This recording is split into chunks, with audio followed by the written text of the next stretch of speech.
going back to that theoretical dinner, let's suppose the buffer, the social buffer's gone. Mm-hmm. Now it's the filmmaker and the one with the checkbook. Right. What should that filmmaker do with good intention, with integrity, to make sure that they know, this person with the cash knows that they may never see it again? Well, I think you have a moral obligation to make sure it's not the rent money or the mortgage money. You know, like, you don't want to be stealing. You're not stealing money from little old ladies that they can't, buy groceries.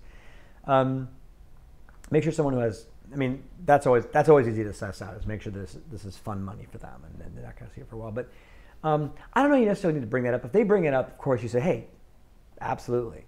But you always have an investment packet where you have all the information, and you kind of have that disclaimer in there and saying, you know what, there are better investments than indie film. If you want to, really invest your money well, put it in commercial real estate or invest in one ingredient in Xanax. There was a company called Galt. It was the largest private investment group in the world. It still may be the largest private, I don't know. But they fell in love with filmmaking for a while because they owned, again, like one ingredient in like these major subscription or prescriptions. So every time someone bought Xanax or whatever it was, or Valium or something, yeah, whatever, they would make a penny, and there were bazillions of them. So they were just making hand over fist money, billions of dollars were coming in, and they found that they went to parties or bars and they say, "Yeah, I own 1% of Xanax." People go, "Oh, whatever, I own pharmaceutical ingredients." Well, who cares? Then they decided to get into filmmaking, into distribution actually. They opened up a label just because they felt it was a passive business. They could just pick up a movie for nothing and spit it out, blah, blah, blah. But then they started going to parties and saying, "Yeah, I distribute movies." "You distribute movies? Wow." And that became a much more attractive thing.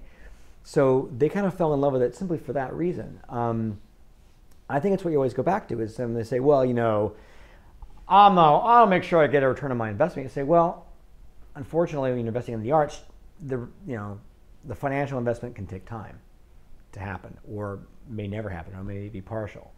You can make the terms as favorable as you want in the deal. We have it so that you get 120% of your investment back before we see a dime. But you always say, is that really why you're investing? Bring it back to the fun. Bring it back to the fact that this is going to be an adventure. You get to go on set. You get to hang out at parties. You go to film festivals and all these things, and you get to be part of the fun.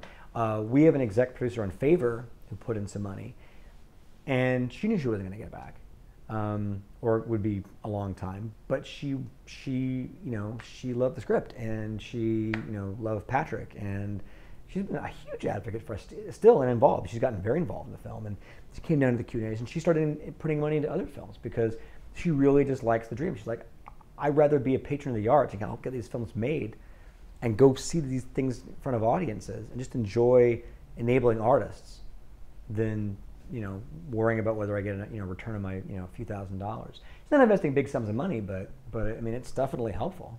Sure. So.